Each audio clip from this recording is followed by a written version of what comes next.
And really, I just wanted to start the video as soon as possible because I just don't want to lose any moment of this deliciosity. And I just want to ask you up front if it's okay that I just flirt with you like crazy throughout this whole interview. It's going to be really I'm so down. yes.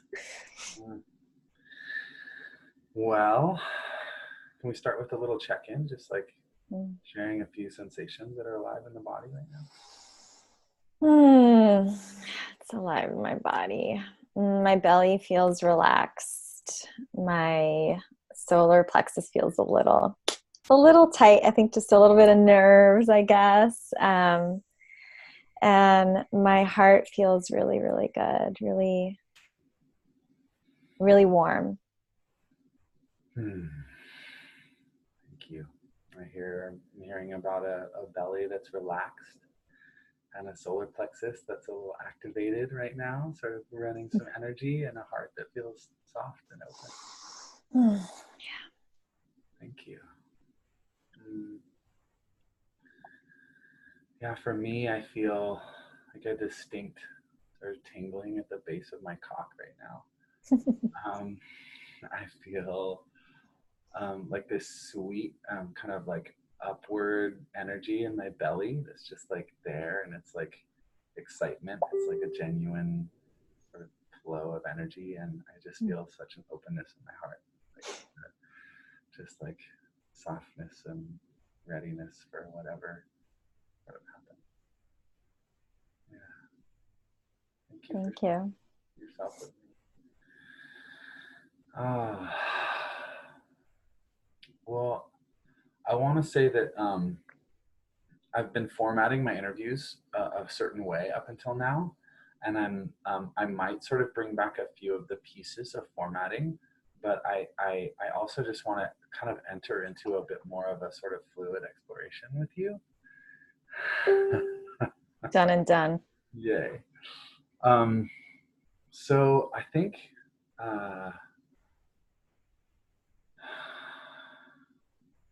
first of all, can you tell me about a time when a guy approached you out of kind of nowhere and it was just hot? Like you were fucking into it. Like you were like, yes, like that. Yeah. Yeah. They're more than happy to.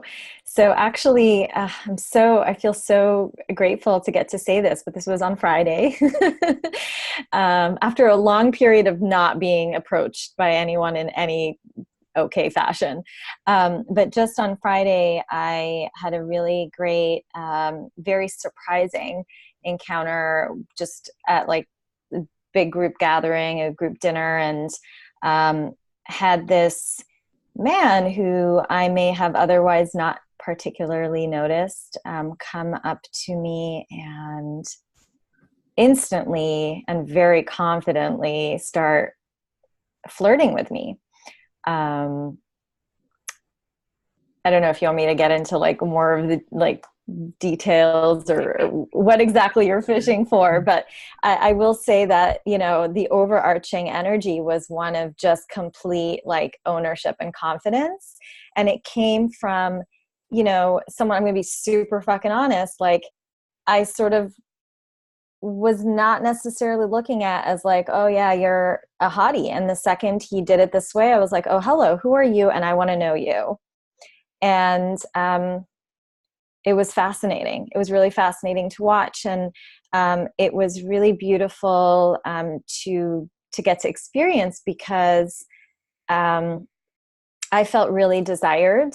I felt really alive. And I felt like even just in that moment, he sort of taught me something about myself, and that I do have a little bit of a, you know, judgmental asshole in me, you know, and yet, and he turned that around and I was like, oh, okay. I see what you're doing. You know, I see like the blind spot that you already pulled up on our first encounter. And I was like really appreciative of that, you know. He just was very playful and, just I felt really seen. I felt like there was one point where I was just sharing something about food that I love. And I guess I'm someone who, like, when I get really passionate, I like, I'm very Mediterranean. I use my hands a lot. And I'm speaking about like eating like mangoes from Egypt and papaya from like Bali. And I was just like getting really into it. And I guess my hands were doing all the things. And he just looked at me and was smiling. And I was like, what? And he's like, I could watch you talk about food forever. And that was such a sweet, like, to me, that was like hot, sweet. And I don't know, it was like all the things. I was like, thank you for seeing me, you know? Oh, oh my God. I could listen to you talk about having this guy talk about watching you talk about food. I love it. I love it. You're one upping. Got it. Okay. Oh God, no, that was so hot. Every single thing you just did was just like landed in my bones. And you're speaking exactly to the men who I'm working with. Guys who don't like. Most of them don't like aren't the guy you're gonna pick out of a crowd and be like, that guy is hot. I want to know him. They're guys who need to embody themselves in a way that's gonna get attention. In a totally different way, and show up and step into interactions with women like you, who they can own their sort of value with, and really like play with, right? Yep. Because that shit is hot, right? Like, Mm-hmm. oh my God, it's so wonderful how energetics can turn us on in a way that like that is so like along completely different lines. And I think women, especially, though I've experienced this myself with women, I wouldn't have like said like, ooh, like, yeah, that she's hot. But when we start interacting, like, it's so juicy and it's so fun, and she's so like playful, and I just love that shit, right? Can you, and it's okay if you can't, or just take a stab at it, can you take a stab at describing how he embodied his sort of desire with you that felt so like like on the one hand congruent and real, and on the other hand like non-threatening or like putting you off? Yeah, I think that he definitely felt me feeling him. So I think when I feel a man really checking into my nonverbal cues and picking up correctly on them, because I think I've been in just many situations where, you're sort of like, your body starts to turn away and like they're still talking and you're like, okay, I don't know what to do. What do I do? So, when they're not picking up on that, that's when the desire can start to feel a little like needy, creepy, weird, right? Like all those like things that I know everyone's really scared of doing. And so I would really, I would say the most important thing is to really just like work on breathing into your own body as a man, so that you are really connected to yourself first and foremost, and your animal body. And then when you're in that animal body, you'll be able to pick up on my animal body. And is my animal body going like green light, or red light, or is it like orange, and I think he did such a great job at picking up on, even though I wasn't like overtly doing anything, it was just like I was paying attention. I was looking. I was facing him. It's just the little things, and I felt him really mindfully pick up on that and sort of check in first before making that first move, and trying out a couple of little things. Like I think we were talking about our age, and he actually was younger than me, and I was like, oh, I'm 37, and he just had this like look of disbelief. And then someone else started talking, and he just leaned in and he goes, you look so good for 37. And then he leans in again. He goes, so good. And I was like, okay, thanks. So it's like these little things that I feel like if you start off with something like that, no woman is going to hate you for saying you look good at a certain age or whatnot. So he was like seeing how does my body respond to those little nuggets that he was sort of throwing at me. And then from there went bigger, to the point by the end of the dinner, he asked me out. He's like, what are you doing next week? Pull out your calendar. When's a good time? Let's do this. And that's the other piece I would say that's really important is like, at least for me, I can't speak to the experience of all women, but I love when a man takes charge. I'm a woman who runs her own business. I'm very independent. I have to do all these other things on my own. And it's like when I get to just lean back and let this man lead and be like, I will pick you up and I will choose the place. And this is the time, like, does it work for you? And this is the time I suggest. Like, I'm just like, I get to relax. I get to open in every way. You get to say yes, right? Yeah, Like you're yeah. so hungry to just say yes to something instead of having to figure it out and manage it, right? And it sounds like he was really, he modulated himself really well, like starting small, checking for the small signs of like connection, and then sort of like until growing the connection and getting more and more playful and getting more and more real with you, like, oh my god, I could just watch you talk about mangoes forever, right?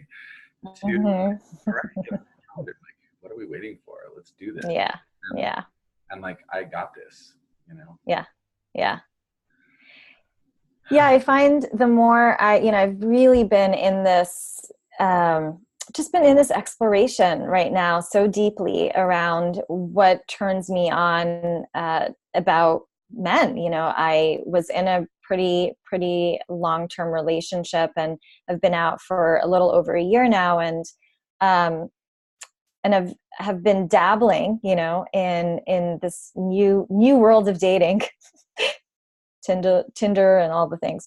I don't actually do Tinder, but the online dating apps and stuff. And the whole world of dating moves very fast these days. Yeah. So when I entered my last relationship, there was no apps, and then I came out and there were apps. So it's been a really interesting process, because as I do this version of dating, I've had to become really clear, and it's helped me become clear on what works for me and what doesn't. And I've really realized it comes down to three things for me personally. One is trustability.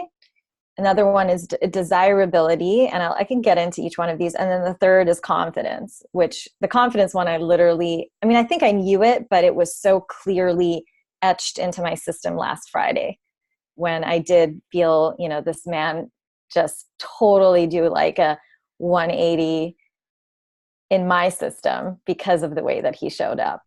And I'm happy to elaborate on any of those, but those to me feel like I'm playing with looking at everything through this lens and seeing if in fact it is about these three things for me or not. Yes, thank you. Those are so beautiful to me. And what builds trustability in a man for you? I mean, you spoke to it a little bit a minute ago when you said like he was paying attention to my cues. Like, he started small and he really did like communicate with me non-verbally, and like not explicitly, but through his verbal sort of banter, that he was paying attention to me and my body and what I was saying. Yeah. I think that, I actually was sitting and journaling on this because I found it to be so important. And I think with trustability, I was like, okay, what does trustability do for me? And for me, it's about feeling safe and feeling held, like those two pieces.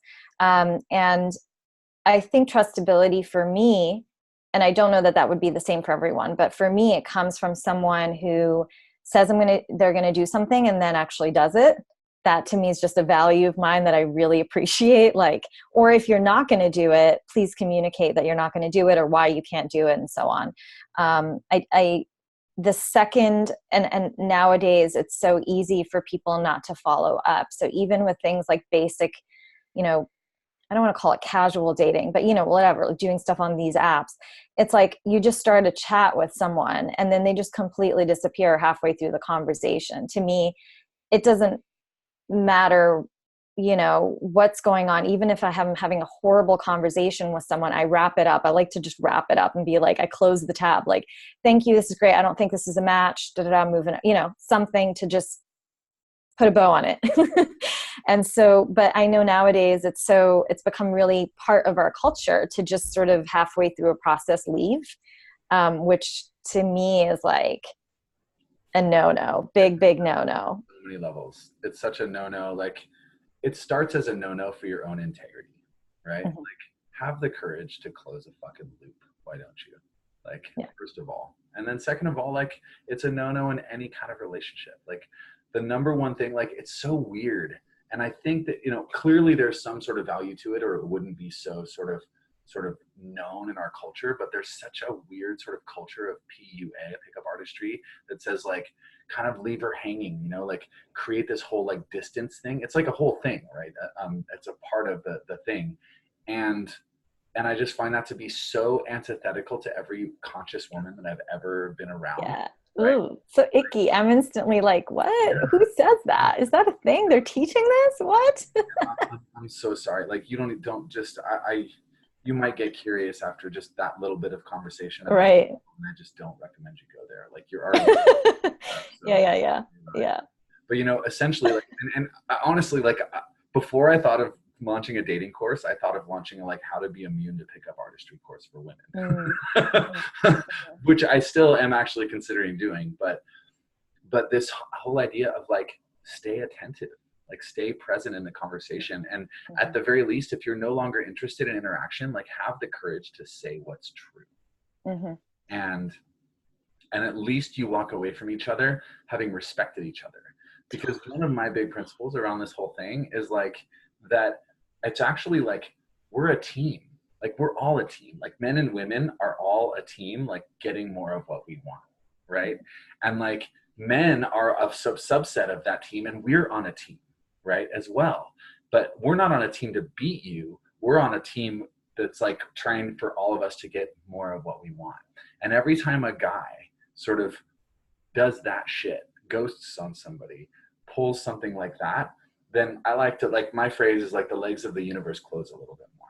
And every time a guy, like, shows up with integrity, and, like, shows up and says exactly what he wants or doesn't want, and is, like, super clear and honest, like, the legs of the universe just open a little more too for everybody, This is right? like the hottest image ever. Right? I think so. And it's like, who doesn't want the legs of the universe to open and get a little wetter down there? Like, Yeah. fuck, we all want that, Yeah. right? Yeah. Yeah, you know, and I also I'd love to speak a little bit to my experience, you know, helping women get more embodied, and most of the women who are coming to me because they're feeling like, I want to feel more sexy, I want to feel more sensual, and you know, I go through these 4 pillars of embodiment, and the first one is, and I always tell my, you know, clients or potential clients, I'm like, the work of feeling sexy actually isn't sexy; it's about safety.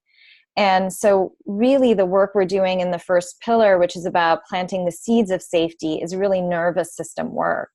And the reason I'm sharing this is because it's important, I think, for the men to understand what the process of women is when they're trying to get embodied and when they're trying to surrender into their softness and into opening up more. And safety is the number one variable. It's like, you know, there's so many programs. So similar to the pickup artistry, although these programs are totally well intentioned and have some great stuff in it, there's a lot of programs for women about, like, you know, get your lingerie and learn how to lap dance and put the feather boas, and all of those are amazing. And I want to do all of them, and I do all of them. And it's very much like a outside in method of doing things. And if your nervous system is not safe, or you're with someone who doesn't feel safe, it doesn't matter what outfit you got at the sex store, it's not going to be hot sex. And same the other way around. I can be in sweatpants and a t-shirt and feel like the hottest thing on earth if my partner, if one, I've done the work to feel hot, and my partner helps with creating that sense of safety. So it's, I mean, obviously it's a partnership, but there's a piece where the man's involved, or the partner. Truly. And in fact, like, the more you perform on either side of that sort of paradigm, the more you're performing, actually, like the more damage you do in the long run. The Right. more you actually stop trusting your own gut and intuition and stop really paying attention to what makes you feel good and start, you know, so much of what's out there is about performing something. And Yeah. I'm so grateful to have you as an ally in like what is it to really be embodied in this, right? And I like to say to guys that like every single interaction you have with a woman, I mean, and every single interaction in every relationship, but especially with women, you are either building trust or reducing trust. There's hardly any neutral ground. Like, and that can feel like pressure in a certain way, but I just want guys to understand that like your nervous system doesn't forget a damn thing about what's happened in our relationship. Like, Not a thing. right, like, and I'm either building that, and I'd like to say just as personal reference, I feel like I've had the pleasure of getting to build trust for the most part with you and build connection. And I did that thing too in our interaction where I checked out from this like juicy alive moment and didn't like follow up with you, right? And I want to own that too and say that like from my side, like it got a little juicy and a little like I felt more excited than I might have wanted to feel. And I have a boo, I have a partner, you know, and so like I hit my sort of a limit there around like, oh shit, like I don't know what to do next. Because like Yeah. what I want to do is just like play this game all the way to see where it goes. And what I do for my integrity with my partnership is to just set the record straight, right? And I didn't do either of those things. I just got silent in my like tension, right? So this is a long-winded way of acknowledging you and saying I'm sorry, and I did the thing, and I did do a thing that reduced trust between us. Mm. And then I feel that, and it hurts because I want to build trust. Thank you for sharing that. And I will share that my experience was once you did say, hey, oh yeah, I totally own this thing, and this is actually like the situation and the context, the trust was right back there. You know, it was like, oh, okay, cool, we're good, you know. And I think that it took a lot of courage. So I had a lot of respect for the fact that you were like, all right, yeah, actually that's totally what I was doing, and I realized this was misleading, and also here's my reality. And I was like, oh cool, it's all on the table now it's clear, now we get to move on, right? And to me, you know, all of us are human. We're all going to do, like I've done, even as I've been doing this like dating thing, like I've said some things that I thought were like the smart thing to say, and then backtracked and was like, what did I just say? And whoopsies. And I just emasculated this person, and that wasn't what I meant to do. And we're all going to have these moments where we flail. And I think that, you know, with that, it's like, as long as you come back and you go, here's what just went down. To me, it's not, I mean, I don't know about other women, but if you were interacting with me, I'd be like, we're good and we're back on track. So I think the tracking starts to happen if it's a consistent pattern. So I may not forget this moment. If you were to have, you know, if this were to be a recurrent pattern over and over again, probably the third time around, I'd be like, something's up here. Like, this is not, there's a thing. And I would really flag it. But otherwise it's just bookmarked and won't really reappear unless it happens over and over again. So I think like we all get to make mistakes, and we all get to come back and just own them and then move on, and everything's fine. I love every part of that. So that there's less pressure, you know. I don't want it's like, we don't want to be like, oh yeah, you mess up once and the trustability is gone. No. Yeah, because the whole, it's not about perfection. It's about taking the adjustment. It's about actually receiving the feedback and owning your shit, you know? Like none of us is without our shit. And when somebody's like, what was that? And you're like, what? I don't know what you're talking about. I don't. Now that is flagged. Like that ruins trust, right? But Yeah. we all need each other. We all need each other as reflections and mirrors. So we can be like, oh yeah, that. Damn, I totally did that. And that's part of something I'm working on right now. So thank you for pointing that out. And I really want to move past it, you know, like boom, like it again, it just restores that sense of connection and congruence. I'm congruent with myself, and you get to be congruent with yourself. Yeah.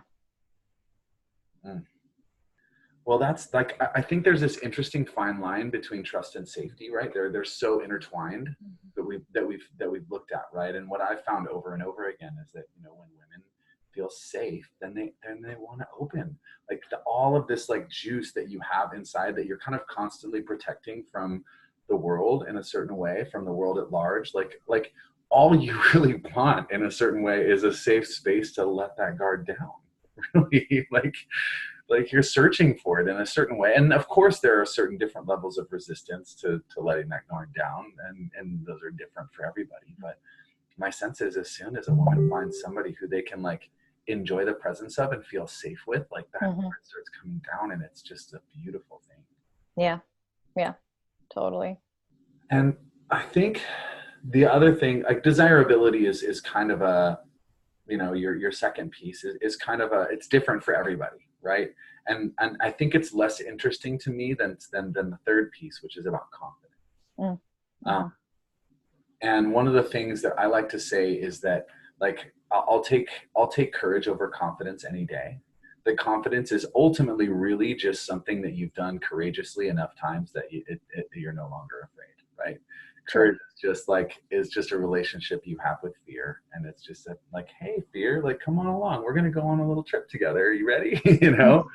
But confidence is ultimately something that you're relaxed around, right? He's just so, and those are my words, and I'm sorry to even prime you with it, but I'm curious what demonstrates confidence to you, and what's a turn on about that for you? Well, I think it's sort of twofold. Like on the one hand, you know, of course, the way that someone approaches me, and if they're just like really grounded and centered and embodied and like exuding that confidence, there's a suaveness, there's a charm, there's a sexiness that comes with that, that automatically turns me on, right? His dial's up, my dial goes up if it isn't already. But then the other piece of the confidence is actually one that's a little bit more like soulful, meaning that if I really feel, and this is more for the longevity of things, I think, is like if I really feel like my person is just doing the work and knows themselves really, really well. It doesn't mean they're perfect in any way. It just means that they're really able to, they've mastered their inner terrain and they're able to notice, oh, when this is happening and when that's happening. When they've done that work and they've confidence from having done that work, I don't feel drained coming into the partnership. So I don't feel this like I have to do the work for you as well. I need to educate you. I need to show you how it's done. Because I think a lot of women are feeling that more and more recently, just because I think there's just been a lot more personal development spheres for women. And so there's been, and of course I'm around a very particular group of women because I'm, you know, working with these women. But the general challenge that seems to come up with all my female colleagues and clients is one of, I got to now teach, not only am I learning this stuff myself, now I got to teach my partner, assuming he's a guy, how to do it as well. And when we are holding, it's not an equal energetic exchange, and it's not like we're both going in as like whole people and, you know, then working on the unit. It's like there's still this like dysfunction and sort of a codependency piece there. And I think as long as there's that, I'm personally not interested, because I've been in those versions of relationships and I can't be the best version of myself. And I'm most interested in being the best version of myself. And my best version is going to create the best version of my reality and the world around me. And I know that's very clear to me. And so unless someone can come in and is able to upgrade that instead of drain me from, you know, putting energy into my mission in the world, I'd rather just hang out alone and have a lover or two. Amen. Right. And it's not, I love the way you said, like, it's not that like anybody's perfect. It's that anybody is demonstrating their ability to look at themselves and be like, oh yeah, like I'm working on that. Or they're showing up, like investing in themselves. Right. Like women are by far out investing men in themselves. And it doesn't matter. It really doesn't matter like what category you look at, whether it's like, clothes. Like we can go to like the grossest ways, like clothes, makeup, like all the things. Like women are investing in themselves way more than guys. And then when you get into like the spiritual and the growth oriented stuff, like women are way out investing men, right? And I don't fault men for this. Like we have not been given permission to invest in ourselves. Like Mm-hmm. we're soldiers. Like we're here to invest in the culture. We're here to invest in society. And and so we're not allowed to have that level of self-care. It's effeminate, it's wrong, right? And so there's no fault around men for this, but has to be a recognition that it's a disjunct between men and women culturally right now, and that Yeah. women aren't looking for perfection. They're looking for men who are working on themselves and looking for men who aren't relying on their women to be their therapist and their confidant and their this and their that and their this and their that. Like you're looking for a man who wants you as his lover and partner, right? And has all those other things in other people in different roles in his life. It doesn't mean there's not profound intimacy and deep like connection. It just means that like he's not leaning hard on you and taking your resources away from where you want to really be putting them, which is changing the fucking world and making women all more capable of exactly what we're talking about right now. Right? Yeah. Yeah. Yeah, I had a love coach in the past who told me something that really struck me. Um, Her name's Annie Lala, and she was sharing with me that, when you're in partnership, you have to think of your needs, your partner's needs, and the needs of the relationship itself. So there's really three sets of needs here. And I think this plays into each person having to do the work on their needs. And of course I want my teammate, like that's what I want. Otherwise everything else is easy to get.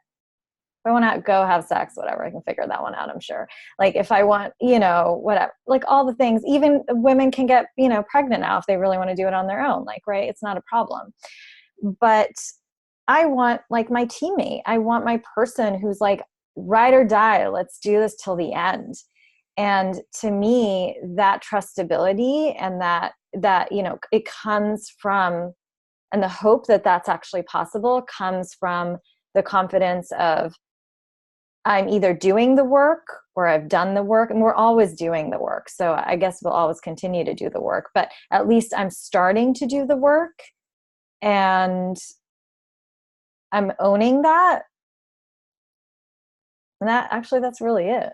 Right. And then like showing up in every, at least trying to, like, when you say you're going to pick me up at 7, like pick me up at 7.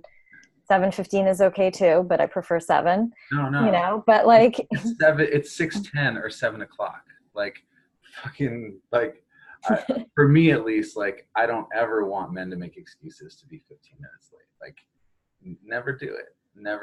And there's no man who should do that consistently, at least. We all right. and I'm Totally. one of the most challenged people around time ever in the universe. And so, this is also my particular projection based on my particular challenge. But nonetheless, like I think it's really important, and it goes back to trustworthiness, and it goes also back to desirability in a certain way. When a man like shows you that he's interested, when like every action that he does says like I'm really interested in your world and I want you to get that, or it's like I'm not that interested in your world actually. Yeah. I'll take whatever you want to give me, but yeah I'm really interested in really showing up and earning it, right? Well, the being seen, you really do not underestimate how hot it is for a woman to feel seen, because I'll just give you an example. Between that Friday night that I was with, met this guy, and then Sunday night I had a date. Things are usually not lively over here. It's just a very particular week. And Friday, this man asked me so many questions and was just listening to me speak about myself. On Sunday, I had the exact opposite experience, which is that I just kept asking questions. I felt like I was leading the conversation. It was really tiring for me. And it was like I was asking him, things about his life, and he would answer and talk all about it, and then wouldn't ask me anything about me. And then I would ask another question, and then he would talk about something else. And, I knew that, he was probably just nervous. And like, I get that it wasn't like an intentional thing, but, I walked away and he was like, I'd like to see you again. And I was like, I don't. like, and nothing wrong with this guy. Like, he seems really sweet, but I was just like, you didn't open me up in any way. You seemed really uninterested in my life. So, Oh, brilliant. Thank you. I think this is literally like my favorite interview that I've done of all time with this project. And I'm so grateful for your articulateness, your ability to like, and just like how by whatever great fortune, like you have some very fresh examples for us of just for you guys, just for you. oh my God, it's so good. And you're just looking so fucking beautiful throughout Mm. every moment of this conversation. Like, Thank you. really, you're stunning to me, Nadia. Thank you. Thank Would you be you. willing to show me your necklace? I just want to see the wholeness. Oh, yeah. Isn't it great? Oh, so good. I got it from Bali, I think. I'm trying to remember. Yeah, I think it was Bali. So, Yeah, they have like the best stuff, and they're like $10 and stuff. It's amazing. right? It's so beautiful. And then I got to see a little bit more of your neck was also a pleasure. Thank you. Well, I do have a 3:45, so I need to bounce, and I Right. wish that I could do it with a little bit more sort of transition. But I just thank you so much for everything you've shared, and I'm tempted to literally just use this entire interview. Like, there's nothing that I would cut out of this. I think this is just amazing, and I'll share this particular context with you. But I think this would just be like everything you've said is exactly what the guys who I'm here to support need to hear, and so. Awesome. Thank you. And thank you for the work that you're doing with women and holding that space. Thank you for being my sexy friend. And more soon, please. Awesome. Great. Yes. Thanks so much for having me on this. And it was great. And yes, all the things, all the things. Yes. All right. We'll talk soon. Bye.